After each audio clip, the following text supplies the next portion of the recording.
कई लोगों को हज को भेजा। सबसे पहले मुद्दा मैम को लोगों ने चाहा था, तो उसी तरह से कुछ काम नहीं हुआ। और कुछ दिन के बाद में वो सब, एक महीने के बाद में तो सब गुल हो गया वो मामला। 28 साल इस जिले में दंगे फसाद नहीं होने दिया, ताकि इन समाज की जो वक्फ बोर्ड की जमीन थी वो बचाए मैंने। आज भारतीय जनता पार्टी का हिंदुत्व ढोंग सोंग है।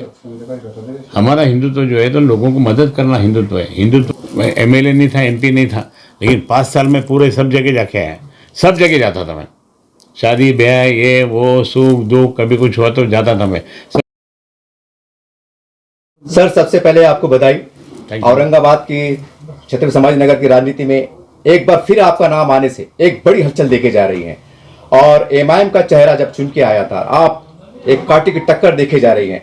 और आज शहर में हम भी घूमते हैं, साहब सोशल वर्कर हैं, कैसा मानते हैं आप उस लड़ाई को, कैसे देखते हैं आप? नहीं, अभी वो लड़ाई कुछ होने वाले नहीं है, खत्म हो गया वो। एमआईएम अभी खत्म हो गया। एमआईएम का अभी कोई वैल्यू नहीं, क्योंकि एमआईएम का क्या हुआ, जिस पद्धति से एमआईएम को लोगों ने चाहा था, तो उसी तरह से कुछ काम नहीं हुआ।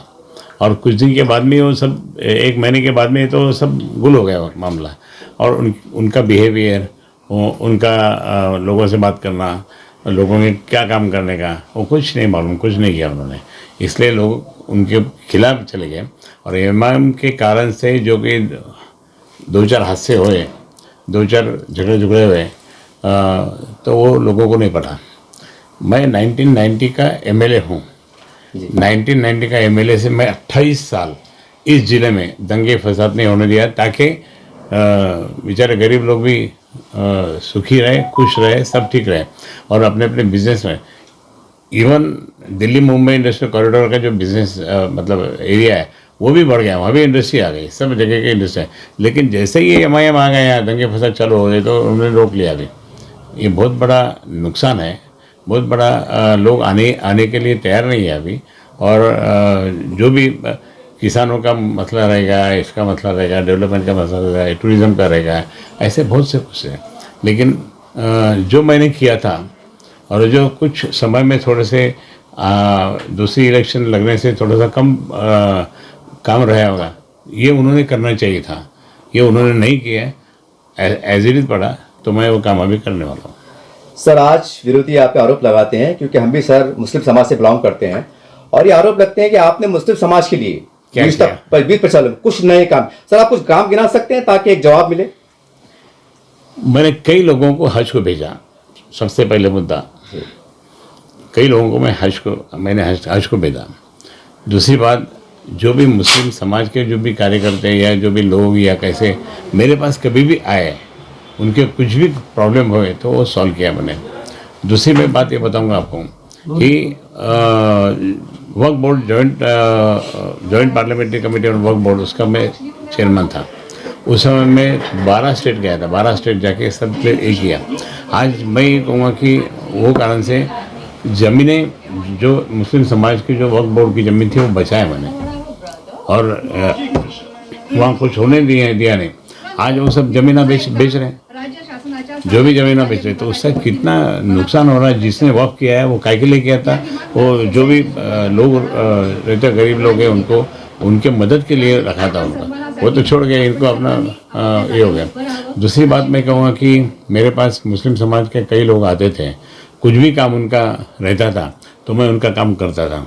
और आज आप पूछिए बहुत लोगों को पूछिए, अरे इसने तो मुस्लिम समाज का होने के बाद में भी, मुस्लिम समाज का एमआईएम ऐसा मालूम होने के बाद में भी उसने कुछ काम नहीं किया मुस्लिम समाज का। मेरे पास लोग आते हैं काम करते कई बार। और इसलिए मुझे क्यों लाइक कर रहे हैं अभी, आज मुस्लिम समाज क्यों लाइक कर रहे हैं? ठीक है, हम लोग स्टार्ट में हिंदू मुस्लिम हुआ, ये हुआ, फिर मैंने शांति किया। 90 से मैंने पूरा रोक दिया, मैंने कुछ भी गड़बड़ सरबड़ नहीं होने दिया। आज ये इतना बड़ा सबसे शांति आज यहाँ हुई है, वो कारण से आपके सबसे बिजनेस वगैरह सब चले अच्छे पे चले, वो इम्पोर्टेंट है। अरे रोजगार कहाँ है मेरे को बताइए, ये नहीं वो। सर आज खासकर मुस्लिम समाज में मैं सर वो बात सवाल करूंगा, मैं उस तरह का पत्रकार नहीं हूं कि आप पॉलिटिकल हिसाब से बात करें। मैं उस सवाल को आपके सामने रखने जा रहा हूं जो आज मुस्लिम समाज के बीच का है, उसके मन का है। एक तरफ बीजेपी का हिंदुत्व है, एक तरफ आपका हिंदुत्व है। उदय साहब ठाकरे का, ये दोनों के हिंदुत्व में मुसलमान पिस रहा है, परेशान है कि हम कौन से हिंदुत्व की तरफ एक जाएं? बार बोलता मैं, हमारा हिंदुत्व लोगों की हेल्प करना ये हिंदुत्व है। माननीय उद्धव साहब ने सब लोगों को बोला है, सब लोगों को बताया, इसलिए तो सब मुस्लिम समाज कह रहा हूँ। आज मुस्लिम समाज के लोग क्या बोलते हैं कि भाई हमको हमारे जान बचाइए कोरोना में उद्धव साहब ने। और जो मुल्ला मौलवी गए थे उनके पास कि बोले साहब ये ऐसा ऐसा मत करिए, अगर ये ऐसा हुआ तो मुस्लिम समाज के, उन्होंने जो 2.5 साल काम किया उसमें दंगे फसाद बिल्कुल रोक दिया था। आज मैं कहूँगा कि दंगे फसाद होना बोले तो क्या हिंदुत्व है क्या मुस्लिम ये है क्या? बिल्कुल नहीं। आज भारतीय जनता पार्टी का हिंदुत्व ढोंग सोंग है। हमारा हिंदुत्व जो है तो लोगों को मदद करना हिंदुत्व है। हिंदुत्व यही राष्ट्रीयत्व ये कहे जाता है। और हम लोग हमारे पीसने का क्या काम है? उल्टा हमारे पास जो आ रहे हैं मुस्लिम समाज वो काहे के लिए आ रहे हैं? इसलिए आ रहे हैं कि भाई मतलब उद्धव साहब जो है तो अपने समाज को हेल्प कर रहे हैं, मदद कर रहे हैं। ये क्यों नहीं बोलते आप? ये आप बोलते नहीं हैं। ये बोलो ना ज़रा, थोड़ा सा लोगों को समझाओ ना कि भाई उद्धव साहब ने जो जितना किया है वो कितना है। और ये लोग तो आपको बिल्कुल ये कर लेंगे, आपको दबा देंगे ये। और उनको यही चाहिए कि जैसा गोधरा विधरा ये जो गुजरात में जैसा किया वैसा हम लोग देश में करेंगे। तो ये सब तो आपको लगेगा अच्छा।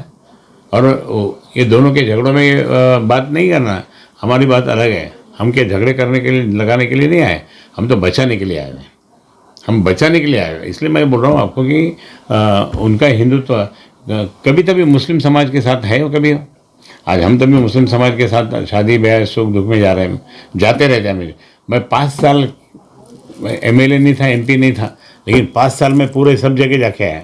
सब जगह जाता था मैं, शादी ब्याह ये वो सुख दुख, कभी कुछ हुआ तो जाता था मैं सब जगह। वो भी नहीं आता था जो चुन के गलती से चुन के आया हुआ MIM का MP, लेकिन हम जाते थे। तो फिर अगर हम लोग ऐसा करें कि नहीं हमारा हिंदुत्व जान दो, काय के लिए जाने का, मुसलमान के पास नहीं जाने का, अपन काय के लिए जाने का, हम लोग ऐसा अगर ऐसा बोलते तो फिर आप बोल सकते थे कि नहीं आपका हिंदुत्व हमको पड़ता नहीं और आपके कारण से हम लोग परेशान हो गए। सर, जब भी चुनाव होते हैं, इलेक्शन होते हैं, हमने देखा है कि बड़ी बड़ी सभाएं, बड़ी बड़ी पदयात्राएं निकलती हैं। क्या अब की बार एक नए समीकरण में, एक नए हालात में कि आपकी प्रचार सभाएं मुस्लिम बहुमत इलाके में, रोशन गेट है, किराड़पुरा है, आजाद चौक है, एक विशाल रैली जहां उदय साहब भी आए, अगर मुमकिन हो सके ये नजारा देखना चाहते हैं प्रैक्टिकली तौर से? एक बात बताओ मैं, जब हमारे प्रदीप जायसवाल जी खड़े थे चुनाव में लोकसभा के, हम कटकट दरवाजा रोशन गेट की तरफ से, तो वहाँ से तो एकदम भड़कड़ गिर था। मैं खुद आसमी था जी। मैं जब पालक मंत्री था, वहाँ से इतना जोर से गुलपुशी है वो, बिल्कुल जोर से वोटिंग नहीं हुई। ये फिर हमारे लोग बोलते हैं तुम इनके साथ जा रहे थे, फिर वोटिंग करते नहीं, काय के लिए जा रहे हैं? ये आरोप होता है हमारे पे। तो इसलिए मैं ये बोल रहा कि आज तो खुल के हम जा रहे हैं और खुल के मदद करते रहे इतने साल के बाद में भी। और देखेंगे शागन के इमाम उनके घर पे गए तो बीमार थे, कोई नहीं मिलने के लिए गया था, मैं गया था, कोई भी नहीं गया। ये बताइए ना, हम लोग ये काम किए। अगर आप बीमार पड़े, कुछ हुआ, तकलीफ आएगी तो संदेश आ गया तो हम लोग आपको भाग करके आपको दवाखाने में ये करेंगे और आपको ठीक करके आपको आराम से घर पे भेजेंगे। ये हमारी भूमिका है। और ये भूमिका अगर आपको पटी तो ठीक, नहीं पटी तो नमस्ते।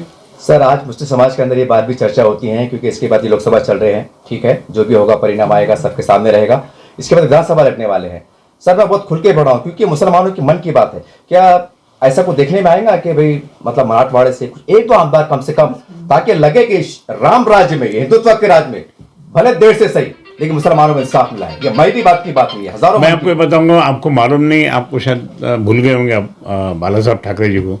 बाला साहब ठाकरे जी के मंत्रिमंडल में मैं था, कैबिनेट मंत्री था मैं जी। और साबिर शेख नाम के हमारे, वो भी कैबिनेट मंत्री थे कल्याण के। ये मालूम है कि नहीं आपको? जी मालूम है। हाँ, तो मालूम है तो फिर ये क्यों नहीं बोलते आप कि उस वक्त तो मजबूत से हिंदुत्व वाला सरकार था।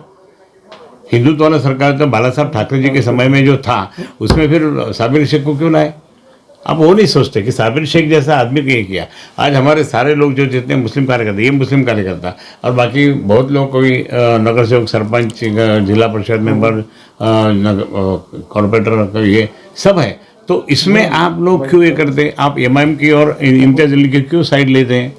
मुझे ये बोलने का है ना कि ये लोग कुछ भी बोलेंगे। अभी तो आपको बोलता मैं, जैसे मुस्लिम समाज शिवसेना के साथ में आ रहा है ना, शिवसेना के साथ में मुस्लिम समाज आ रहा है, तो ये इम्तियाज जलील ये नाटक ढोंग कर रहा है अभी, और उसमें आप फंस जाएंगे, उसमें फंस जाएंगे आप कि भाई ये सब उद्धव ठाकरे कुछ भी अपना कर रहे हैं, आप क्यों जा रहे हैं? फिर वो छोकरे ठाकरे को लेके घूमेंगे, ये करेंगे। लेकिन एक बात बोलता, नुकसान होने वाला है। मुझे बताइए क्या काम किया मुस्लिम समाज के लिए उसने?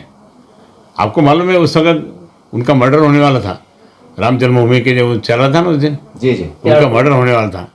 ओपनली बोला मैंने उनको, एक बार प्लेन में मेरे देखो तुम बच गए भैया, नहीं तो तुम तो जा रहे थे। और बोले साहब, दूसरी पार्टी उसको मारने वाली थी, जो भी उसकी पार्टी, उसके खिलाफ वाली पार्टी है, और वो करने के वो डर के फिर वो मंदिर में घुसा और फिर बोले मैं मंदिर बचा रहा नहीं, वो खुद की जान बचा रहा। खुद की जान बचाने के बाद में आपको बताता क्या हुआ, एक भी मुस्लिम आदमी ने एक भी पत्थर नहीं मारा मंदिर पे। ये ताजुब की बात है, मैं बोलता हूँ, एक भी पत्थर नहीं मारा मंदिर पे, क्योंकि उनको मालूम है कि कल रामनवमी है और रामनवमी के पूरे देश भर में दंगे फसाद हो जाएंगे। फिर ये इतनी सोच, बड़ी सोच भी मुस्लिम समाज के पास है, वो हमारे विश्वास में है जी। इसके बोलता हूँ। हो गया, अभी बोलो और क्या? सर ये है कि 5% मुस्लिम आरक्षण, मुझे काफी लोगों ने कहा था कि अगर आप खरे साहब के पास कभी गए चुनाव के अवसर के पर, तो ये बात सरकार, मैं एक बात बोलता हूँ, पहले तो चुनाव होने दीजिए जी, चुनाव में अच्छे रिजल्ट आने दीजिए, हम लोग कुछ ना कुछ कोशिश करते रहेंगे, क्योंकि अभी मराठा आरक्षण भी पूरा हो रहा क्या है, क्योंकि उसके बहुत नियम परम पूज्य डॉक्टर बाबा साहब अम्बेडकर ने जो घटना लिखी हुई है, वो घटना के साथ में काम करना पड़ेगा। मैं आज कोई आश्वासन नहीं दूंगा आपको, क्योंकि आश्वासन देके नहीं बोलूँगा कि मैं 5% रिजर्वेशन के लिए प्रयत्न करूँ, नहीं। पहले चुनाव होने दीजिए, किसका सरकार आता है वो देखना पड़ेगा, और 2/3 मेजोरिटी का सरकार आया तो उसको हम बोल सकते हैं। अगर हमारी सरकार 2/3 मेजोरिटी में आएंगे तो हम लोग बोलेंगे भाई नहीं, पहले अपने को इनको भी देखना है, मराठा आरक्षण तो देखना है, धनगर आरक्षण देखना है, मुस्लिम समाज का भी आरक्षण देखना है, वो हम बोलेंगे। लेकिन जब तक मतलब रिजल्ट नहीं आ रहा तो हम नहीं बोल सकते हैं। सर ये आखिरी सवाल ले लेता हूँ। आज हमारा सर्वे सर, आज औरंगाबाद के अंदर अपने आउट जटवाड़ा, मिटमिटा और नारेगांव, यहाँ मुसलमान 7-8 साल से 10 साल से लड़ रहा है सर, कब्रिस्तान के लिए लड़ रहा है, और 2 ईदगाह की जरूरत है।